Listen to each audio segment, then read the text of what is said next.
Thank you very much, Chairperson, and good evening, Minister.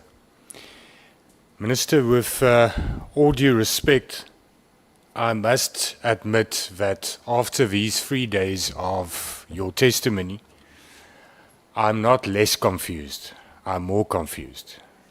And I don't think I'm the only one. So I'm going to revisit a few issues that has been interrogated and that you did speak to before, but I don't have concise clarity on a lot of it.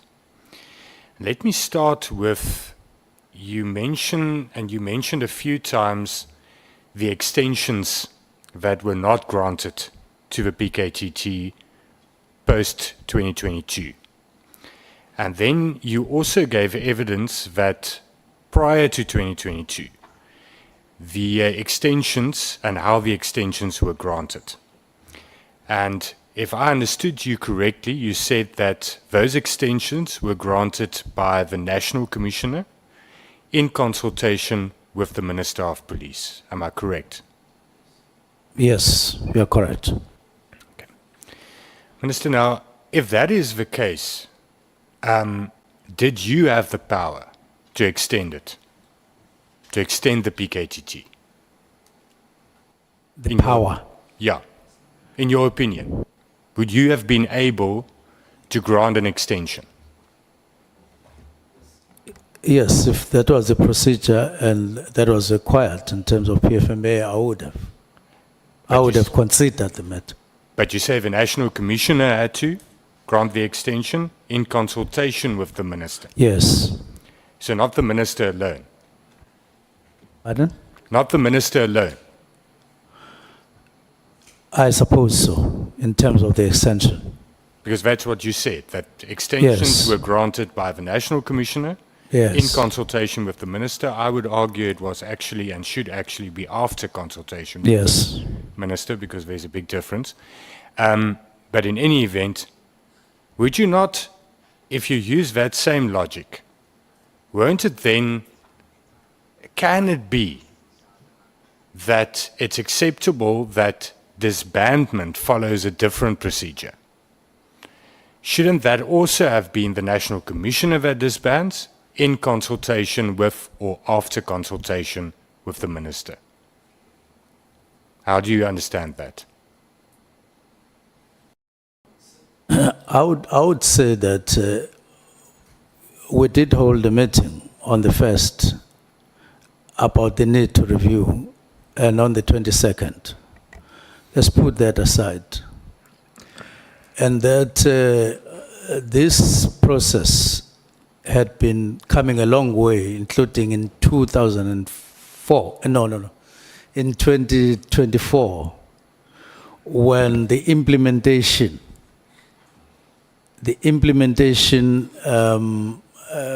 process got placed in the office of the National Commissioner to sign, which he only did a year later. Now, I imagine a situation, if that had happened in 2024, probably wouldn't be here. If that implementation of the structure, which would have replaced on time the National Political Killing Stars team, if that had taken place and not delayed, we wouldn't be here. Because that had been the view that was prevailing in SAPS, and they had worked for it, and they invested in it, and they came up with units that were gradually coming in. But when there was then a delay of a year, in particular from 2024 to 2025, then it put a delay to what would have happened in the manner that it was designed. But then to come to your question whether it shouldn't have happened that way, let me just throw in something. At the back of my mind as well, when I wrote the directive, there was this thing that we would need to talk, would need to discuss, because it was not a fait accompli that's saying you have now hit the wall. I understand the meaning of immediate. I understand that. But at the same time, I think everybody should understand that in the same directive, you call for a preliminary report. Say in the preliminary report, there was then a different idea. It still would have been a preliminary report put forward by the National Commissioner. Yes. In the other meeting that would follow after that, it still would. So it wasn't like disband, done, finished, no talk, nothing, no report, nothing. Thank you, Minister. It wasn't like that. I'm going to interrupt you because I think you've made that point throughout your testimony and you articulated that point well. The fact of the question is, when you wrote this directive, did you view it as a very drastic step? Was that your thought process, that I'm now taking a very drastic step? I have this to share with you in response to you, that in police, there are certain things that you need to act on a little bit strong in the department if you want to get things done and done on time and correctly. Not so much different from any other department, but something that you need to show seriousness on, that it needs to be done, especially considering all the factors that I've put forward, including possibility that we might have been acting outside the PFMA. That is drastic on its own. When did you become aware of the fact that those extensions were not granted? Now, in the last 3 days that I spoke about in the year, after settling down, then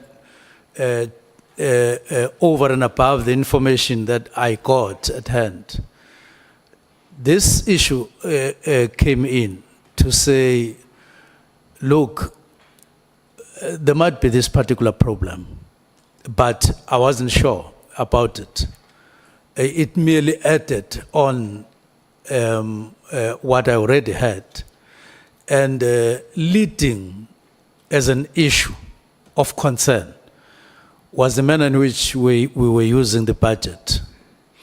And vis-a-vis the tremendous pressure that we have, which I would want not to be, I would love that we don't lose sight of. Murders in South Africa are very high. I think we all know that. And other crimes, including drugs. I understand so that. If you have something drastic that you need to do, don't spare any moment. Don't wait. Do that. So Yes. there was that kind of thing. That's why I even convened a meeting, just to express my deep concerns about this. And we shouldn't get used to murders at this rate. And we shouldn't get used to investigations on murders being categorized as normal for other people, requiring to be conducted in a normal, traditional, and then for other people, you then add speciality and so on. That is damaging. I agree, Minister, but now the question is, I think a lot of people will say that it almost seems as if you made a decision on the 31st of December, and then afterwards, you try to find a lot of justification for that decision. It seems like that. Because you can't clearly state what you did about these concerns. Yes, you had the meetings. Yes, you had the meeting in November. But you didn't. If there is this completely illegal task team, according to your version now, that is contravening the PFMA, that is unauthorized expenditure, irregular expenditure, however you want to put it, but you disband it. Rather than, if it doesn't exist, you can't disband it. Won't you agree with me? Because if it wasn't extended, as it should have been, it didn't exist. So why the need to disband it? Why didn't you act in a different way then? And won't you then say, because you did not, that it can be perceived as you looked for a lot of reasons now? You looked for the letters from Professor De Haas. You looked for the post from Patricia. You looked for all these justifications. Maybe they're there, they were there, but you didn't act upon it. You only acted on the 31st of December. In, as you also agree, a very drastic step. What would you say to that? No, I would say that not exactly. The issue of structures is an old one, of specialized units. It was there. I didn't look for it after. It was there. The issue of concerns, external concerns, were there, even at the portfolio committee. The issue of internal concerns started shortly after we got appointed, that were coming from some officers.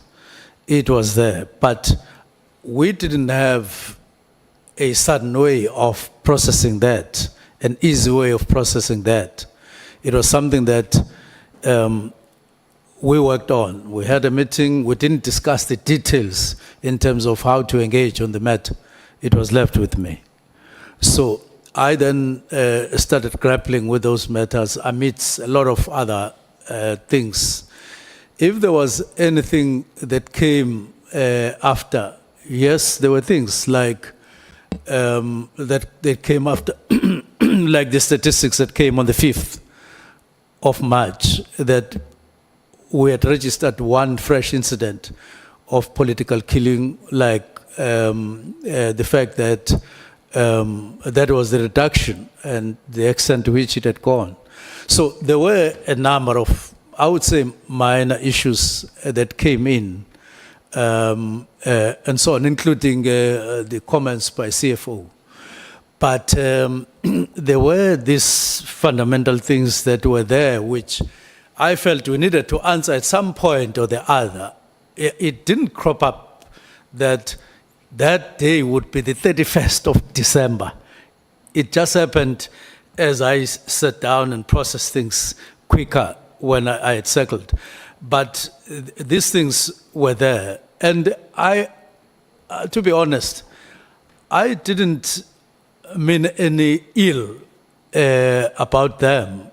I just meant they just came in as things that need to be done to register some of the changes that are required. Remember that they included, as I said, border management, especially what is said to be happening at the airport. People are not vetted. With all the things that are happening, they're opening us to all the things that it's happening. Those matters are drastic, are serious matters requiring serious action. Okay, let's accept that, Minister. Did Brown Mogotsi ever speak to you or correspond with you via whatever means with regards to the PKTT? Did he ever speak to you on this task team? Is your question that did Brown talk to me about PKTT? Correct. Not at all. Never. No. No, not that I can remember talking to. In fact, he never spoke to me. I never spoke to him about that.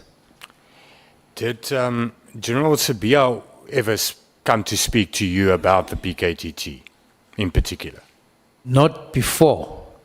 Yeah, I'm talking about prior to 31st December. Not before. It never happened. He couldn't have done so because where would he be getting the idea from? Because I didn't have the idea myself. So he couldn't come unless he would have come to make a proposal. And I'm saying nobody made a proposal like that to me. Not one. Now, the letters of Mary De Haas, I noted those letters. But they are not the letters that instructed me to do that. I considered matters holistically, and came to that conclusion. Spoken a lot about your chief of staff, Mr. Nkambine. What was his posture on the PKTT? Did he ever advise you on the PKTT? Who? Spear? No, Nkabinde. Kabinde? No, not at all. The only time he said something about PKTT was when we had the meeting on the 6th. And during that discussion, he raised his hand, and then I gave him the opportunity, and he made a remark, which is not something that he does frequently, or regularly rather. And he made a comment. And my reading of his mind was that he was supporting me on this. More than any other thing that I could have registered at that time. Let's, for a brief moment, assume that that your version, Minister, is absolutely correct, that your intention and your motive to disband the PKTT was pure and makes sense and was sound. Why would the National Commissioner and General Mkhwanazi go as far as they are going currently? Why would there be a press conference? Why would they say that the motive is this correlation between the PKTT and organized crime and Matlala and all of that? If we assume that your version is the gospel truth, what would you think is their motive, their rationale for doing this? I've tried to think hard about this. Why are they making a correlation about this? What is it that is concretely on the table? But I can't avoid looking at what they are saying exactly as a starting point. They are saying, as an allegation, in disbanding or in writing that directive of disbandment, I wanted to protect crime syndicates. Now, before that, 2 weeks ago, I'm thinking, and I started thinking immediately after I heard that, I wanted a list of drug syndicates or any other crime syndicate in the country, but I was more on drugs and firearms because I regarded that as very troubling. So I get the list per province. We're discussing, it's a confidential meeting, and a document is handed over to me. I ask questions, even asking where possibly these drugs come from, what is the composition of each of these drugs, where do primary and secondary components come from, and how. We discuss those matters in confidence. What routes for those that come from outside, and who? And what do we have inside the country? So we're serious, we're discussing. Now, one, you note, there was no big five there, which means that the list was not exhaustive. That is the least I could say. Now, if I made this inquiry, and then after that, I settled with the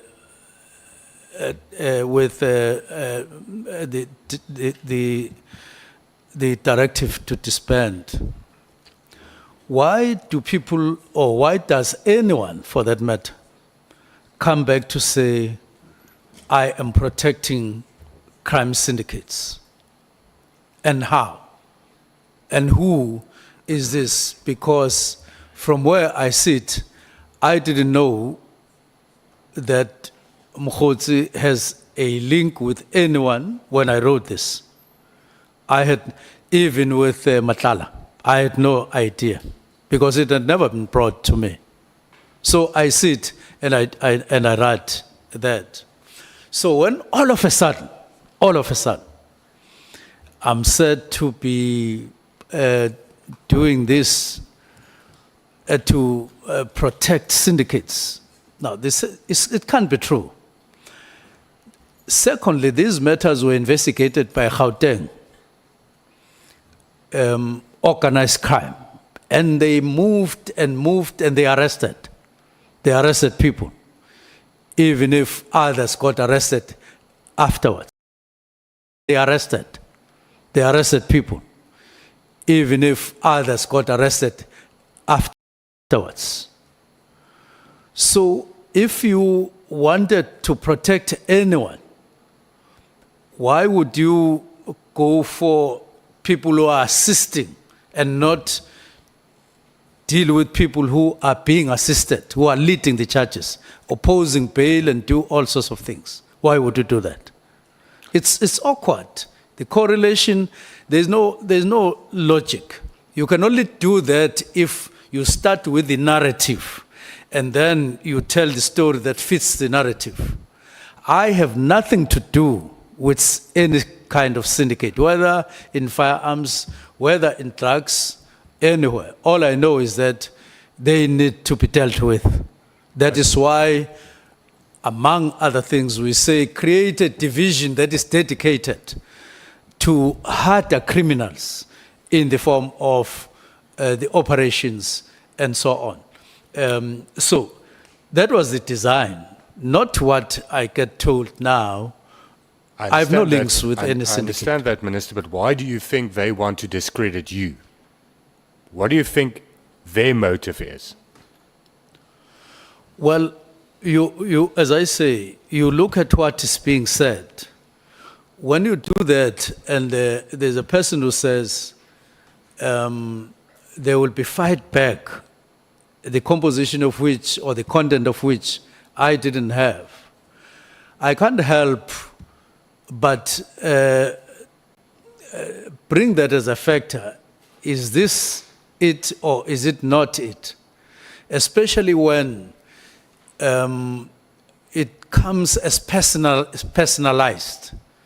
It comes as more spearheaded by, because honestly, despite what National Commissioner said, the trend, the developments showed that we were working together on the winding down, as he was suggesting. In other words, we were moving together. There was no indication whatsoever. Now, all of a sudden, there's a change. Now, I can't help it that, oh, okay, there is discussion. Because part of the conversation, as I heard it, was that if I were a national commissioner, I wouldn't agree. I wouldn't have agreed. It even causing me to think, what is personal in the National Political Killings Task Team to a point where you can actually take a personal kind of stance on it and even say, well, the other thing on crime intelligence and on border management were fine. It can go ahead, but this one, what is it that would cause someone to say so and to think that particular way? But on my side, I don't have anything that I know that would cause people to behave in that particular fashion, to be honest. And I don't have anything. And I have no syndicate grazing close to me and me grazing close to them whatsoever. And there's no evidence up to today that have anything to do with any syndicate, if they are, on any crime, whether it's drugs or any. There isn't, because I don't have any relations with any crime groupings and so on. I've never heard. I can't suddenly develop that now. Let's accept that version, and once again, that your motives was well informed to give the direction to disband the PKTT.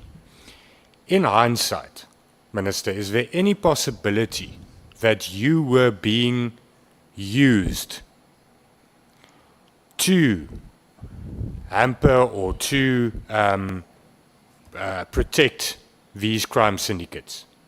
In hindsight, can there be any possibility that people used you to disband the PKTT to protect organized crime?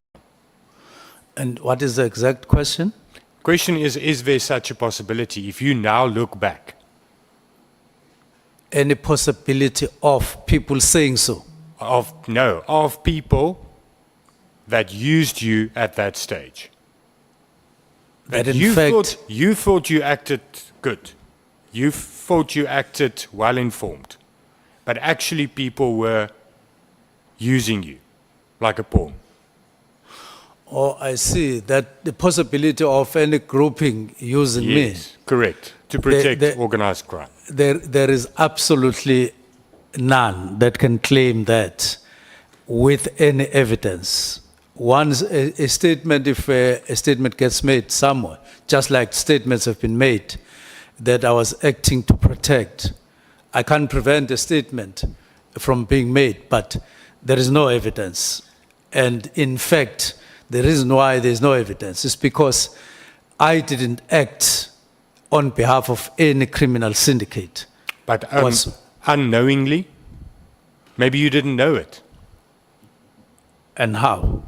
If you could make an example. If someone played you, fed you with information for you to act in a certain way, drove you to the 31st of December decision. I derive a lot of confidence that Gauteng organized crime were the ones that initiated investigations against these syndicates, if you call them syndicates, or criminals. They were doing that. Okay, that's one. Two, they moved on very well with their investigations and their arrest. And there is nothing until 10 people come in to assist them. And for some other reason or reasons, there is a directive. Now, if there was that intention and anybody could then want to say we're using him, why didn't they use me if there was that possibility before the directive? Why couldn't they say, hey, there's this development and let's use minister to stop whatever was happening with those that were being arrested, were being pursued, and so on? It can't be. And so I'm using those facts to respond to you. But I also use the fact that I know that there may be people who may have been claiming that they would want or wish. Part of that is when I was looking at the WhatsApps, if that were in the Madanga Commission, yes, where somebody would send a message as if there is something that has been discussed or can be discussed with you. For instance, after the cancellation of the tender, which I initiated, then somebody creates an impression that it's possible to come and talk to me about something about cancellation of the tender, about possibility of change. There was nothing such. There was no such. There would be no one who would have come to me about that. And how possible would it be? You initiate cancellation of the tender, and then somebody comes from somewhere and tells you something different. So I would find it hard that somebody could possibly be wanting or laboring under that impression that they could use me when I'm not one of them and I'm not involved in them. And I don't go anywhere where such people are if there is a talk like that. That you know of, Minister, because you've said today that you didn't know of, for instance, Brown Mogotsi's association with Kat Maklala. But let's leave that there for now and let's go to the WhatsApp messages. Yeah, I do want to respond and say, if that was Mogotsi's personal agenda or together with other people, But exactly, that's my point. That's exactly my point. if that was the agenda, I would say it never came to light before the letter of the directives, never, because it was never discussed with me. I understand It that. must have been something they were nursing, if there was such. Exactly. Yeah. But I think you must think about that. Okay. If you weren't maybe being used exactly because of that. But let's go to the WhatsApp messages that you refer to now, and it's I think it's open in front of you there. It's in Yes. bundle 3 on page 80.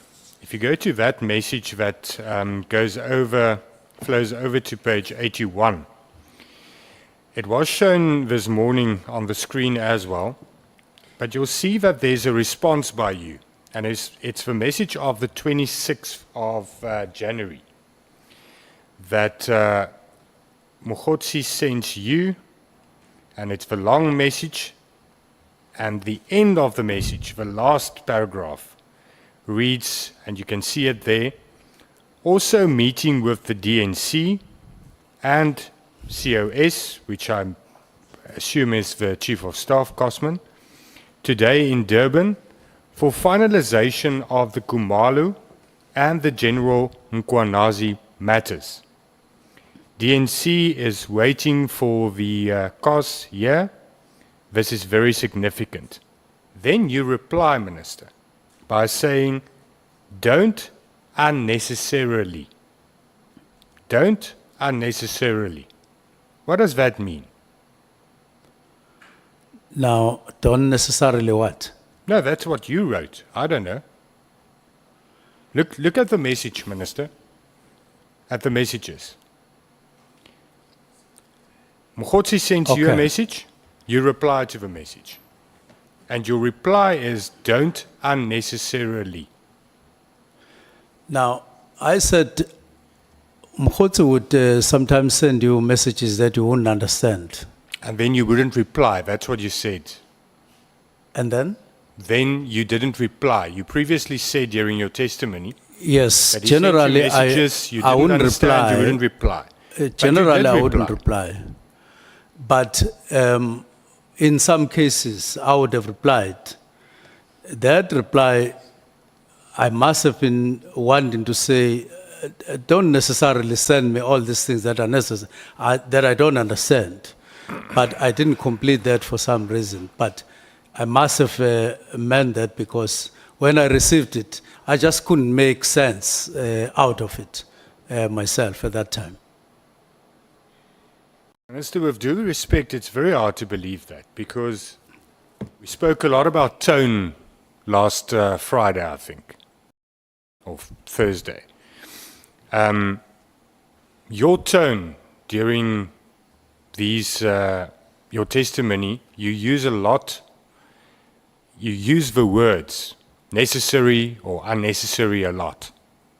It's your type, it's how you speak, it's your tone. If you read that message, also meeting with the Deputy National Commissioner and the Chief of Staff today in Durban to finalize the Khumalo and the General Mkhwanazi matters. And your reply is, don't unnecessarily. That seems like an answer to that message. No, no, I didn't understand what he was talking about. I meant to say probably, don't necessarily don't send me unnecessary message or something to that effect, because I didn't see what the purpose of that message. And And all these things that he was sending, I had no correlation of what they meant. And as a matter of fact, there was no such meeting. There were no such meetings. No such meetings ever took place. And therefore, had no particular meaning of what he was trying to convey. And I meant to say, all of this is not necessary. In other words, I don't even understand what it means and what it is sent for. It seems very strange, but it's also very concerning, especially if one then, and it's hard not to connect the dots now. If one takes the message from Brown Mokgotsi on the 1st of January to Kat Mklala, and you connect it to these messages, then it seems to form a picture. And usually, the easiest answer is the correct answer. Life is not complicated. It's usually very simple. Let me leave it there. Let me ask one last question. Throughout all of this, and if one listens to the testimony by the National Commissioner, it's very clear that there's an irretrievable breakdown in your relationship with the National Commissioner. Although you said that you had a good relationship, it's very clear that currently you do not. Now, at this point in time. And if you were to be the Minister of Police again, if you are reinstated, how will you be able to work with the National Commissioner again? How will I work with the National Commissioner? After all of this? What has happened right from the beginning when we started working, I expressed confidence to the National Commissioner, and we worked well. I learn now that while he was on one hand working in the manner that he did up to the 27th on the disbandment, National Commissioner may not have been genuinely committed. And in my view, he just needed to come forward and say, Minister, you wrote a directive. I have matters to discuss with you. Or he would have written a letter pouring out his own views or his own feelings. Now, without him writing back to me separately just on this, and or engaging me on this, except through the process that I had indicated, I had no other way of knowing, getting to know that there were issues. Absolutely no other way. I was left with no option but to assume that we were together. Now, what do you do now that you know? It means that now that we know how that behavior, or that behavior is there needs to be a way of saying, there should be one way of working. Don't turn right, or don't indicate right, and then turn left, because it doesn't help anyone to do so. If you indicate right, turn right. If you indicate left, indicate I would do the same, so that we are able to proceed with the work that we are supposed to do. That is my thinking at the moment about, that's my response to you on the matter. Thank you, Minister. Thank you, Chairperson. Thank you so much, Honorable Wessels. Honorable Minister, you know, South Africans can be very amazing. You know, today in social media there is a montage which is circulating. The montage is made of 4 pictures. The one picture is the picture of me which was taken today, wearing the shirt that I'm wearing. And there is another picture of General Sibiya wearing a similar shirt. And then there is another South African I could not identify. The shirt he's wearing is similar to mine and Sibiya's. So the last picture is yours. Wearing gold and black shirt, but not a similar pattern with the three of us.